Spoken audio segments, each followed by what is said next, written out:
Sebenarnya apa sejarah di sebalik adat perpatih ini? Adat perpatih saling berkait dengan adat Temenggung yang diamalkan di negeri-negeri lain di Semenanjung. Sejarahnya, adat perpatih ini diasaskan oleh Datuk Perpatih Nan Sebatang. Sementara adat Temenggung pula diasaskan oleh abang tiri beliau bernama Datuk Ketumanggungan. Mereka berdua berkongsi ibu yang sama bernama Puti Indo Jelita. Sementara ayah Datuk Perpatih ini adalah seorang penasihat diraja bernama Cati Bilang Pandai. Dan ayah Datuk Ketumanggungan pula adalah seorang raja bernama Datuk Seri Maharaja Diraja, seorang raja di kawasan Gunung Marapi, sekarang berada di Sumatera Barat sebelum kedatangan Islam di Nusantara. Oleh sebab Datuk Ketumanggungan ini keturunan diraja, maka secara tidak langsung dia menerapkan sistem aristokrat dalam pentadbirannya. Hal ini bertentangan dengan jiwa Datuk Perpatih sendiri yang mana dia berjiwa demokrasi. Maka mereka berdua berbalah sehingga pernah mencetuskan satu perselisihan dalam satu hukum,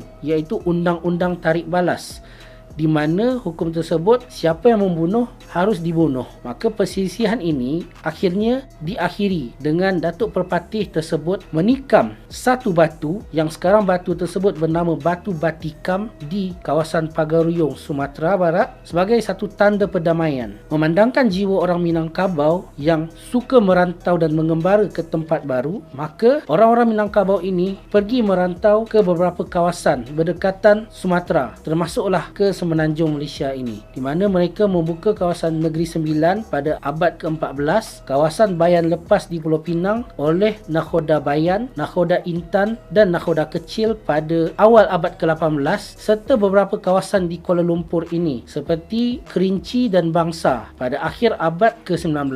Secara tidak langsung, orang Minangkabau tersebut yang datang merantau, mereka membawa budaya dan adat resam dari tempat asal mereka di Sumatera, termasuklah makanan yang kita selalu makan terutamanya semasa raya ini, iaitu rendang, di mana pada asalnya rendang tersebut dibawa oleh para perantau kerana rendang tersebut bersifat tahan lama dan boleh dimakan begitu sahaja. Mengenai suku-suku di Minangkabau ini, di Negeri Sembilan terdapat 12 suku, sementara di Sumatera Barat pada asalnya terdapat 4 suku utama sahaja, iaitu bagi yang mengamalkan kelarasan Koto Piliang atau adat Temenggung yang kita kenal di sini, mereka hanya ada 2 suku utama, iaitu suku Koto dan suku Piliang. Dan juga kepada kelarasan Bodi Caniago yang kita kenal sebagai adat Perpatih tadi, ada 2 suku utama juga, iaitu suku Bodi dan suku Caniago. Dan akhirnya keempat-empat suku ini berpecah sehingga kedatangan Islam di Minangkabau, Sumatera. Sementara 12 suku di Negeri Sembilan ini yang kita dengar dalam lagu Waris Rembau Most Wanted, di mana 9 daripada 12 suku tersebut mengambil dari